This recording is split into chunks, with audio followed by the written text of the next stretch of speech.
Hello and welcome to another episode of The Influential Nonprofit. You know me, I'm your host. I'm Maryanne Dersch.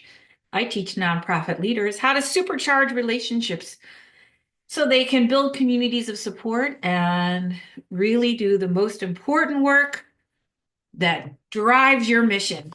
Because you can't do it alone and you need to enroll other people. And I'm the person that teaches you how to do that. And today we're going to talk about one of the most important skills I think that you can ever have is empathy, an empathy muscle. We're going to build our empathy muscle. Empathy is a practice, okay? It is something that we can work on and grow in. And I'm telling you, please believe me when I say this. Okay, please believe me when I tell you this. When you learn empathy, when you learn and applying empathy is validation, and we're going to talk about that. When you learn how to think empathetically and validate others, it is a mega super highway into getting people on your side. The bottom line to this, spoiler alert, is if you want people to see it your way, the best way to do it is to see it their way first. Our greatest need is to feel seen and understood. Right? And I talk about this a lot, and this is a practice. This is something that you can learn and grow into, is to help people feel seen, heard, and understood. Because when you do that, when you give them that validation, they feel seen, heard, and understood, and they relax. They, you get it. Oh my God, they get, and then they're open to what you have to say. The more you try to push and convince, the more people will push back and get defensive and stand their ground. And there's a lot right now where we're trying to make people see our point of view. And first of all, you can't do that. Second of all, it's exhausting, right? And third of all, it's frustrating for everyone involved. Have you ever been in a situation you can think of now where you were not heard and it was so frustrating and so upsetting? Or in a situation where you were heard and understood, felt very validated and supported, and you're like, oh my God. And whatever frustration or anger just melts away, melts away. Many years ago, when I was at 501 Creative, one of the roles that I played that I value into this organization was I was sort of a fixer. When something would go wrong, which not a lot went wrong, we did 99% of everything really well, but stuff happens, that I would go talk to the person and I would sort of make it right. And I didn't realize it because I was doing this intuitively. I didn't really have the broad-based knowledge that I do now. And I intuitively knew how to validate people. I had not been taught this skill. I just sort of knew how to do it. And it would just, the problems would just go away because all people wanted to be heard. All people wanted was to be recognized. Even in crisis communication, when I worked in crisis communication, when people have a problem with your organization, we tend to want to shut them out or convince them to think other ways. But when we actually dive in and empathize with their point of view, guess what happens? Problems just fade away. I can't explain it better than that. Trust me. So today we're going to talk about what is validation. Um, like, what is empathy and how do we validate people and what does that look like? And we're going to focus on two groups. One is people inside our organization, maybe the people who work for you or who work with you, and donors. How do we do this with donors? I'm going to give you exact phrases and examples. So if you're watching this, you may want to get a pen out. If you're listening while you're driving or something, make a mental note because you may want to go back and write some of these words down, and I'm excited to share them with you. So, first of all, what is validation? It's the practice of acknowledging and affirming someone's internal experience, even, here it is, even if you don't agree with their perspective or actions. Whew. You don't agree with their perspective or actions. It's not about fixing, judging, or debating. It's about saying, I hear you. Your feelings make sense.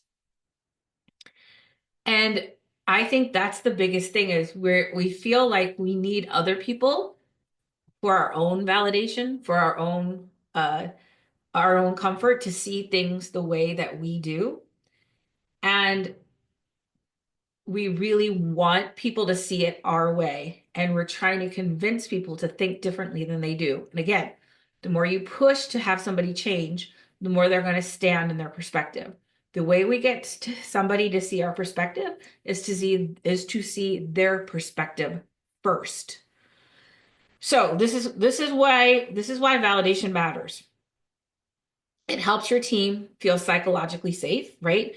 It helps people feel like they can tell you the truth about what's happening um and think differently than you, which is actually really great for teams inside your organization because it's great to have multiple perspectives around a problem or an issue or an idea. It strengthens donor and board relationships. People feel seen, heard, and valued. A lot of times, a board is not engaged. They just don't feel like their participation matters. People always say, "Oh, well, our board's busy." Da da da. No, people make time for what matters. They do not feel valued. They do not feel like what they're doing matters. And the way to help them is to see, hear, and validate them. Okay, adjusting the lighting there for a sec. Okay. It reduces defensiveness in conflict, meaning that you're not trying to change somebody's mind or make somebody see it. It builds resilience and emotionally intelligent cultures.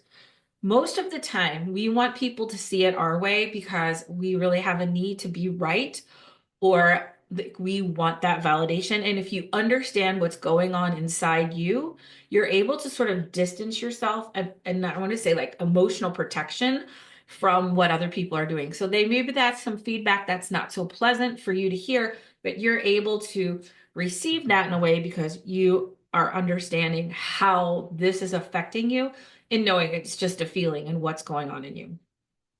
And I think this is the best is it creates conditions for honest dialogue and accountability. I mentioned 501 Creative before, and I've said this on this podcast in the past, but Karen was my boss and creative partner, and she was a person you could tell anything to. And sometimes you just had to go and take a big inhale and go in the office and say, here's what happened. And her ability to not judge, not fix or debate, just saying, tell me what's going on. Okay, give me your perspective.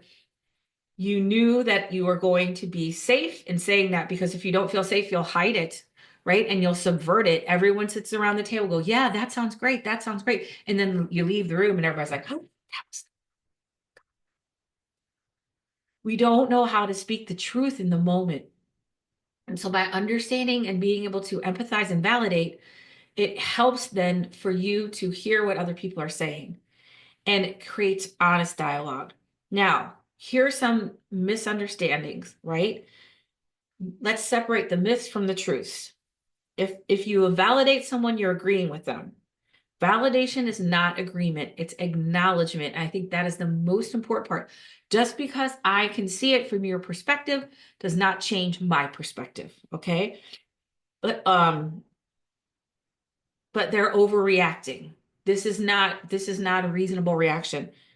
Their emotions are real to them, and you can validate without enabling. You know, I I'm gonna tell you the truth. Like sometimes people tell me stuff and I'm like, really? This is the problem. This is the thing. My mind is going, oh my God, but my mouth does not because I know this is my own judgment and my own monkey mind just shooting off in the way it's conditioned to. I am conscious of the thoughts that are in my head, and that these are my thoughts. They can have whatever reaction they want. And because that is real to them. Doesn't have to be real to me, but it's real. I have to acknowledge that that is real to them. And and um and sometimes we don't say anything because we don't know what to say. And I think what we say doesn't matter as much as just being present and being listened. Don't worry about having the perfect words. Presence is more important than perfection. Okay, now that we understand what is validation, why it matters, and some common myths and reestablishing the truth around it, right? It's not an agreement. Everyone's emotions are real, and presence matters more than the perfect words. Let's talk about how to do this. Now, when I coach and train people in influence and how to have fundraising conversations, these are rooted in this methodology, which is rooted in listening and seeing people for who they are, not who I want them to be. A lot of times when we sit with people, especially donors or people that we think have a lot of power over us because they have a lot of money, we may see them and only hear what they're actually saying that really benefits us. So we're not truly listening to what they're saying. We're looking at it through a filter of our needs. Have you ever gone to a meeting and it feels really great and you come back all excited and you never hear from them again? I would say chances are you weren't really listening. You were only hearing what served you in that moment.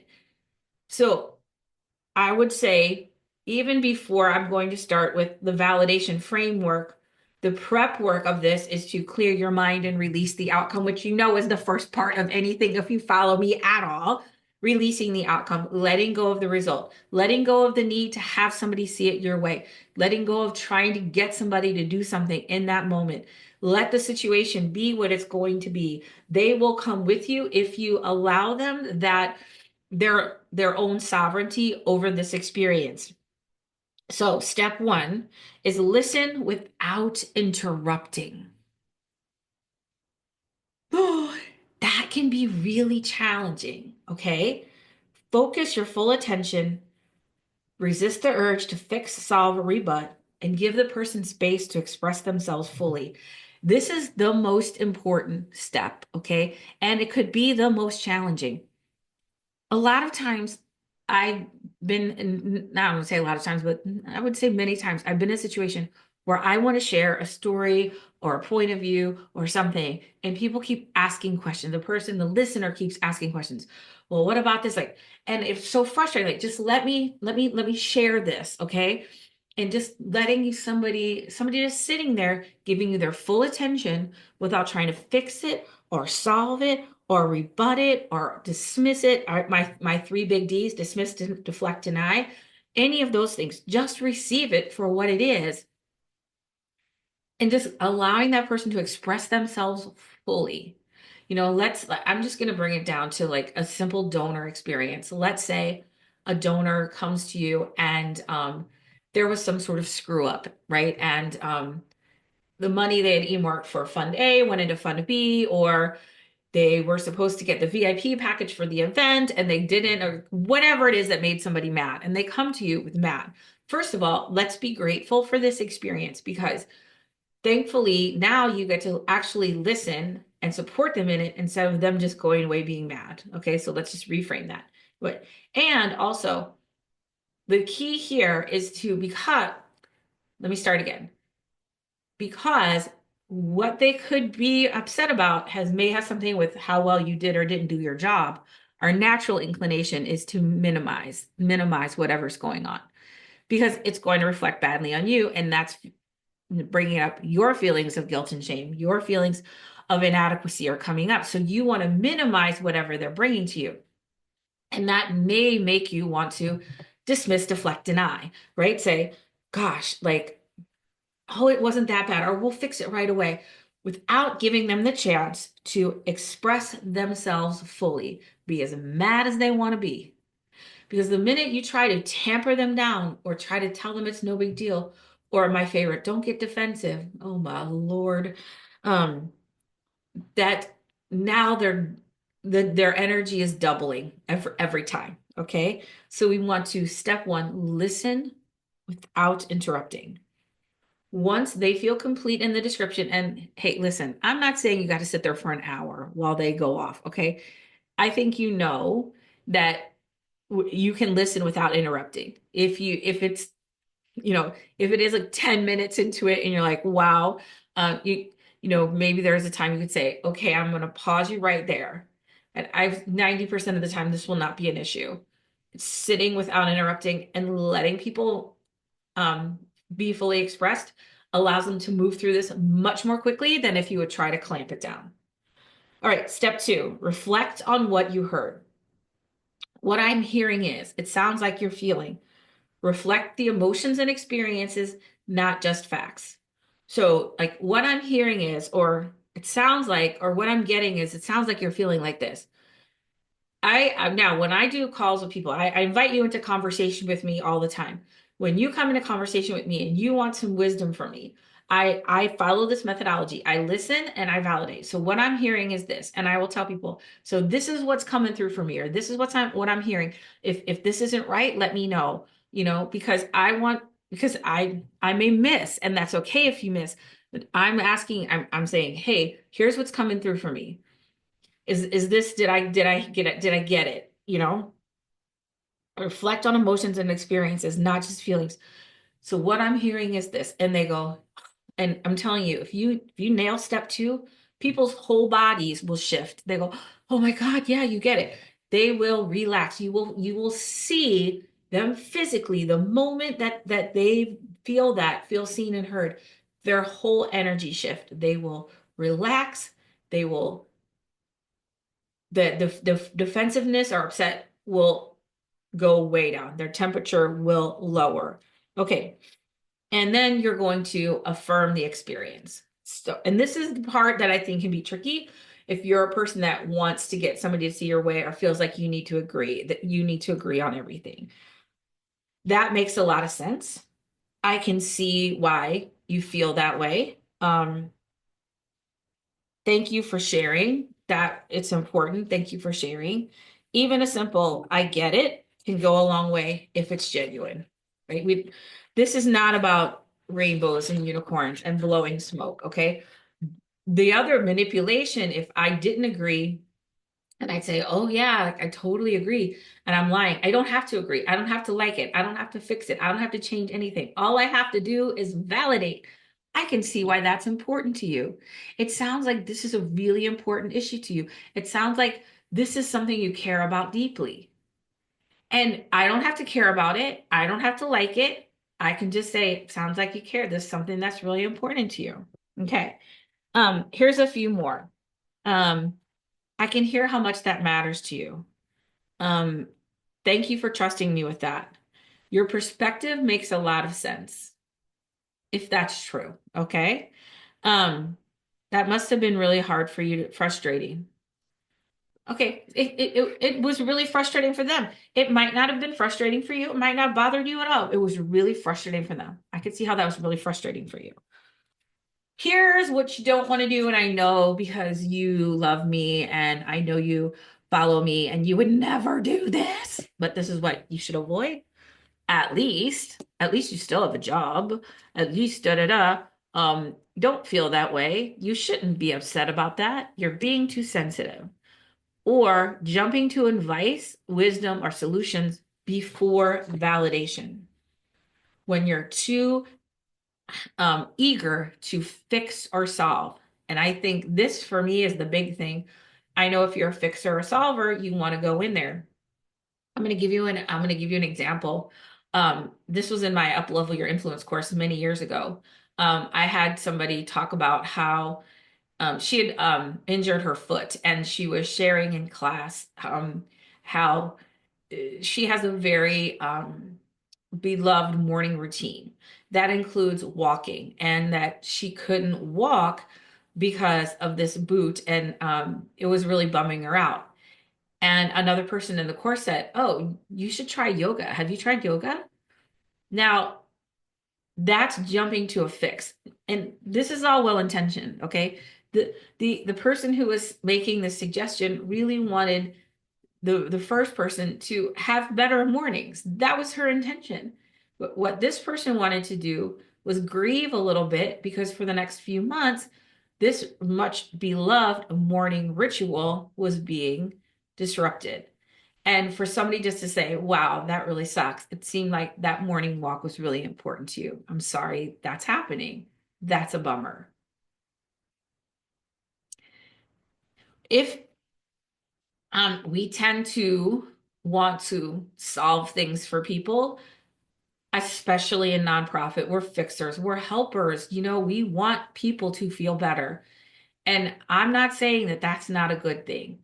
I'm saying is, first of all, when you jump into fix and solve too soon, you're robbing somebody of the ability to sort something out for themselves.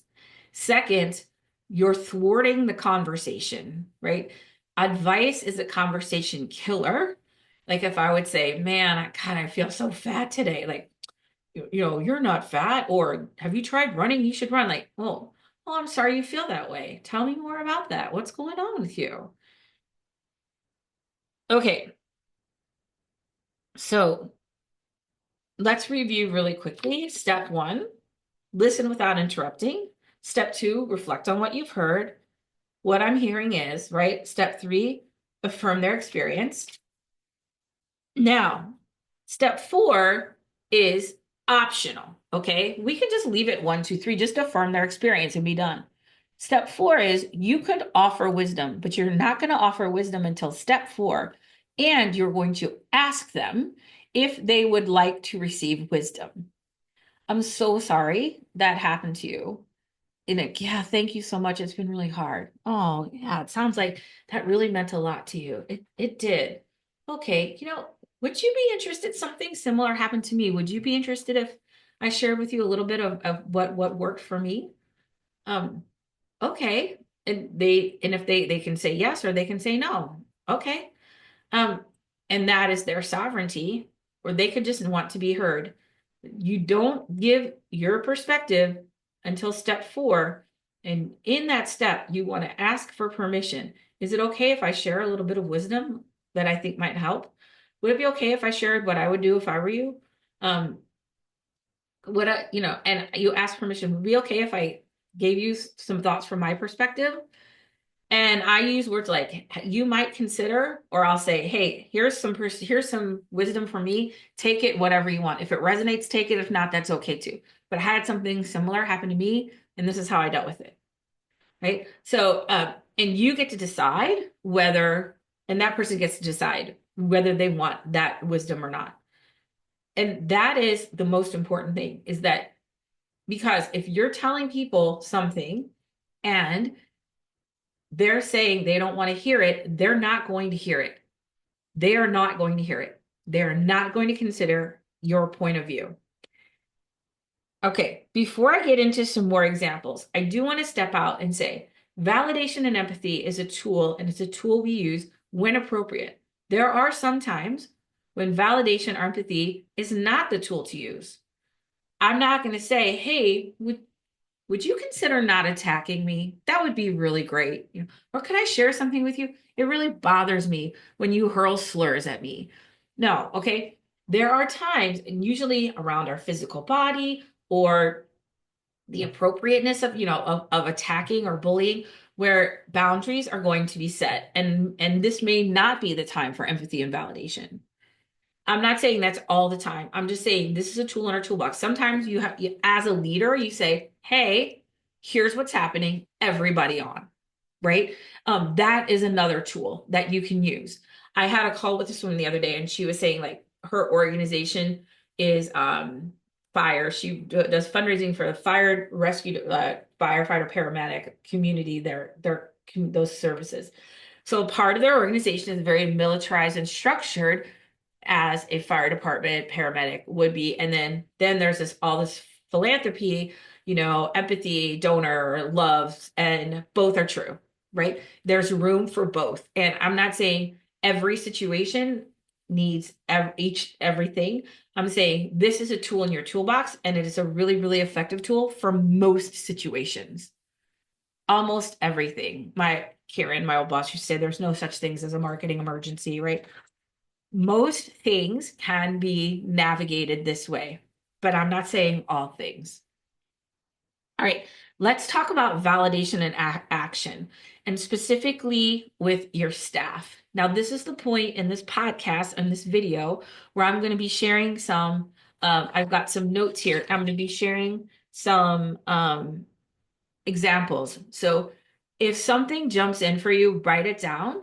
And I used to post things on my wall all the time until it got ingrained into my head. So let's say a team member feels overwhelmed or frustrated, because no one ever feels that in nonprofit. They say, I'm completely swamped. I feel like no one sees how much I'm juggling. You could say, that sounds exhausting. I can see how much you're carrying, and it's a lot. Thank you for being committed. I want to make sure we find a way to support you better. Can you imagine how much better that person's going to feel? I want to share a quick story before I go forward with the rest of the examples. One of my clients, who's in my long-term coaching program, she works on big projects. These are big community projects where they're going to be like purchasing a building or, revamping it. These are big long-term projects. And sometimes her staff feels very, it's hard for them to feel accomplished because they could be working on things that are going to take 3, 5, 7 years to actually manifest. But they do so much and they get so much done. And I suggested to her at her staff meeting, hey, why don't you, because people are feeling like they're not accomplishing a lot, make a list of everything you've accomplished and really focus on what you do get done because those projects are moving forward. And if you're waiting for that 5-year payoff to feel that validation, that's not going to work. You're going to have to create it for yourself as you go along. And literally, they went around the room, and the person that she thought would be the most resistant to this was actually the most moved by it. And she said, he almost cried. She could feel the relief, you can feel the relief just wave over somebody's body and the tension just release when you tell them something like this. Let me know what I can do to support you better. A boss could say, I'm completely swamped, I feel like so much, sees how much I'm juggling. Well, you're juggling the same amount as everybody else. Now, in my brain, I could be thinking that, but my mouth, but I'm going to retrain like, well, no, wait, hold on. Empathy, empathy, empathy sounds like you're exhausted. I see how much you're carrying and how much you care about this organization. Would you like to have a conversation? We can talk about ways we can support you better. Number 2, when someone brings feedback or concern, they say, honestly, I didn't think that last minute deadline was fair. And you could say, I appreciate you being honest. It makes sense that it felt unfair, especially with everything already on your plate. Let's talk about how we can avoid that kind of crunch going forward. So I don't have to think if the deadline was fair or not. I don't have to, doesn't matter. Doesn't matter what I think. Doesn't matter. I want, um, I feel like that last minute deadline. Let's talk about how we can avoid that kind of crunch going forward. Because no, and you could maybe say that wasn't fair to you, and I know it wasn't great for me either. Let's talk about how we can do better next time. Like, okay, I can put me into it too, but I don't have to agree with it. I don't have to fix it in that moment. I am just going to open the door for greater understanding. When a staff member is emotional or discouraged, I'm trying my best, but I feel like it's never enough. That's such a tough place to be. I hear how much effort you're putting in, and it matters. You matter. Let's talk about what would help you feel more supported. Now, here's what you can also do. Before you offer a solution of, hey, let's find a way to support you better, or let's talk about how we can avoid that kind of crunch going forward, or let's talk about what would help you feel more supported. You might want to tap in a little bit deeper and say things like, help me understand why you felt that deadline was unfair. Tell me more about that. What makes you say that it was unfair? Right? What makes you say that? What makes you ask that? Tell me more about that. Help me understand that. These are ways that I can and you can pull information out of people to understand what is really troubling them. Because it maybe wasn't the deadline. It was that they felt pushed around. They felt that their work didn't matter. They felt like maybe they were set up to fail. Most of the problems people bring with you, and I talked about this in a previous podcast about the 3 pains. Most of the problems are the presenting problem, and it's not the actual problem. And before you start to dive into, hey, maybe like we could work together for a solution, or I'd love to know how I could support you more, you can ask some of these questions. Help me understand why that was upsetting for you. Help me understand what you've been juggling. Help me or tell me more about it. Giving them the opportunity for full self-expression if you feel like there's maybe a little bit more there. Or if you're not really sure you're clear on what the issue is. All right, now That was staff conversation. Let's talk about a team. Let's talk about donor conversations. Validation in action, donor version. When a donor expresses concern about how funds are used, they say, I'm not sure my donation is making an impact. I know your whole body's going to be, oh, but it is. Da, da, da, da, da. Let me show you this. Let me show you that. Like, because you're like, that's the last thing you would want them to feel. And that is fixing it. Remember, they get to full self-expression. That's completely understandable. I would, if somebody said that to me, I would say, help me understand why, what you're not sure about. Tell me more about that. And I want them to go in a little bit deeper, right? And then I might say something like that. I see how much you care and want your giving to matter. I feel the same way. That's completely understandable.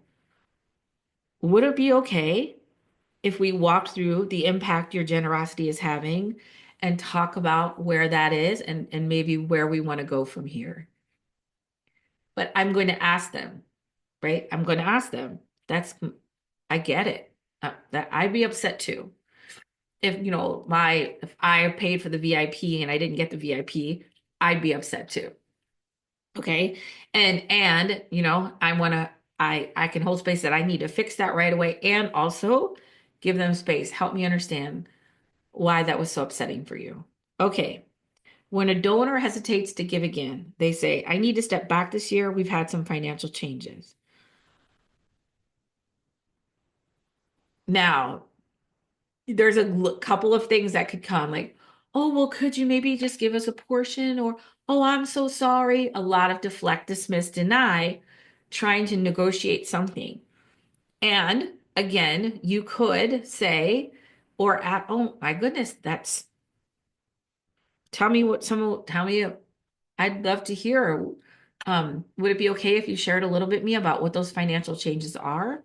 Or help me understand what the financial challenges that you're facing are? Or tell me more about that. How can we support you? Is there something I could help you with? Um, you know, and so it says, I would want to go into that a little bit deeper. And also, this is how you would validate that, saying, thank you for being open and honest with me. Makes total sense, and I completely respect it. Your support means a lot, and we're grateful for your partnership in any form.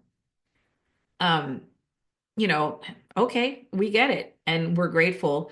Um, I'm glad you shared that with me, and I'm open to partnership in any form. When a donor expresses passion or emotion about the mission, they say, I just wish more people cared about this issue. It breaks my heart. I hear this a lot from board members that are so committed and so well intentioned and so devoted to the cause that they represent. And it is hard. Okay. Um, and when somebody says like that, again, I'm going to ask a follow-up question. Help me understand that. What did something happen? Is there something specific? Then you could say, but the validation piece is I feel your passion and I want you to know it really does matter. Um, you are not alone in this. And if you feel alone, what can we do? Um, you know, when from a marketing perspective, non-empathetic perspective, not everybody needs to care about an issue. All right. So what I would want people to know is that I know it's heartbreaking when not everybody cares and not everybody's going to care, and that's okay. And I know that can be hard for people to accept. So that's not what I'm going to say in that moment. I am going to, when somebody says it just breaks my heart and like, it sounds like you really care about this cause. Tell me more about this. It sounds like this is really frustrating to you. Is there something specific that happened or like what brought this forward? And I would let them share. And then from there, so it sounds like you really care and it's so frustrating to you because you're so committed. You want everyone to care. Yes. Okay. Can I share from a marketing perspective what that looks like more practically? Okay. And I would say not everybody's going to care. And I know that's frustrating and I know that hurts. And if we tried to make every single person care, we'd be exhausted. Our job is to find those like-minded people who do care and bring them into our community. And as that community grows, I trust me, more and more people will start to care. And so I'm going to eventually share that perspective, but not until I've listened, right? I've let them be fully self-expressed, right? I reflected what they heard. I affirmed their experience, and probed a few more questions. Then from there, I can say, I kind of have a different perspective on this that might help you. Would it be okay if I shared that? And 99% of the time, people are going to say yes. Okay. Um, um, Here's just some overall tips for this.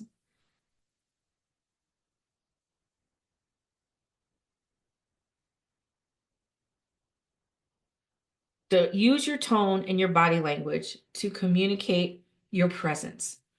So if somebody's upset, put your dang phone away. Okay. Close your notebook. You're going to remember what they said. Okay. Trust me, you will remember the important things. Give them full presence and full attention. When I do webinars, I ask people, close your windows, just sit with me, be fully present where we aren't used to being fully present. So that can be a little bit difficult, but I'm going to tell you, when even just the gift of your full presence will bring somebody's temperature down. This is why I don't wear an Apple Watch, because it frustrates me so much when I want somebody's full presence and they're constantly looking at their wrist and then have to reset the energy. Okay, and don't rush to move on. Let the validation land.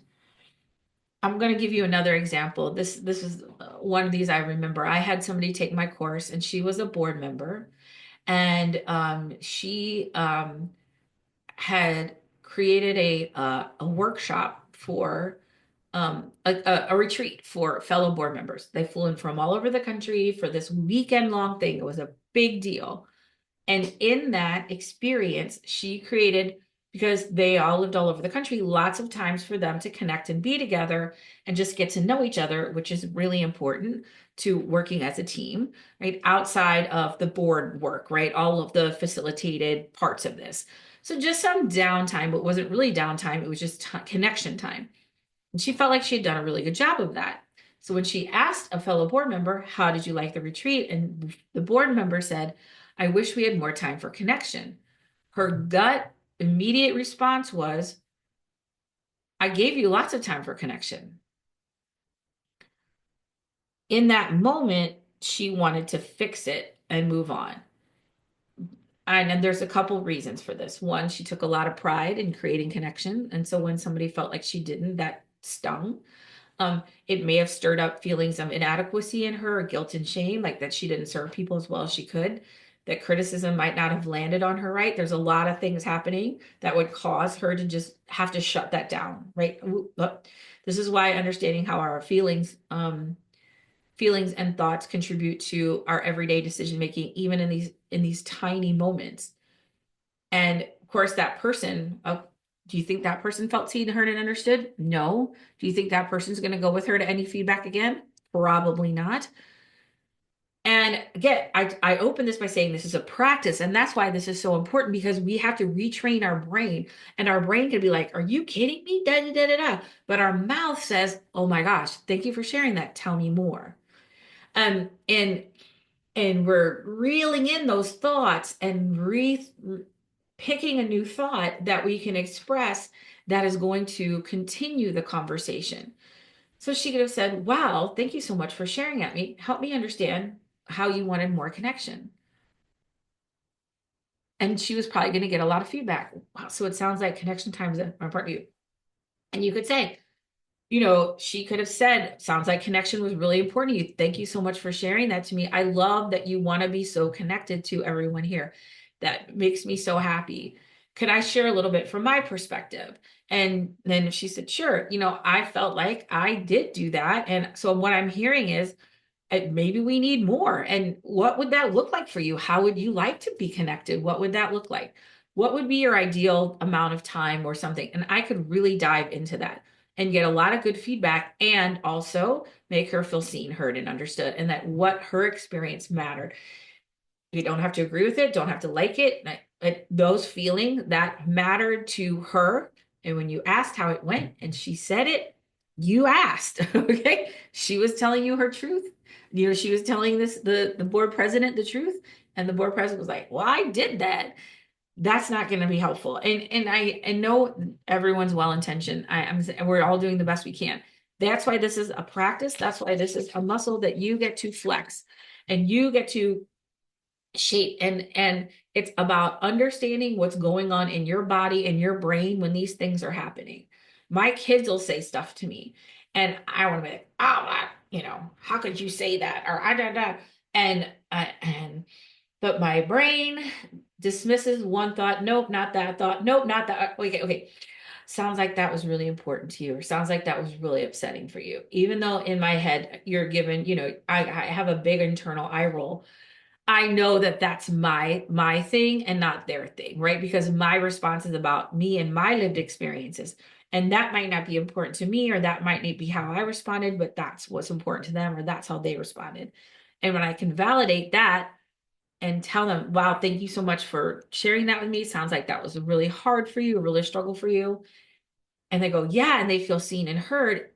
They're going to relax and allow for my viewpoint to come through. But if I would just go in there trying to fire it in, they're going to push it back.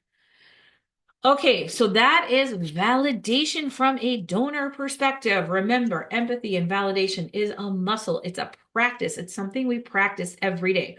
One of the best ways I know how to practice is to pay attention. I love TV. I'm not a real movie person, but I am a TV person. Like TV, movies, and watch conversations between people and see the difference between a conversation when people feel validated and when they don't. The reason that people don't feel validated in movies is because it creates dramatic tension, but we don't really want dramatic tension in our lives if we don't have to. So watch that and also watch other people and pay attention when somebody brings you something. When somebody is bringing you a problem or a situation, that's a gift to you, a gift of you to be able to serve somebody else. Pay attention to how you're responding, what's going on in your body when you're responding to it.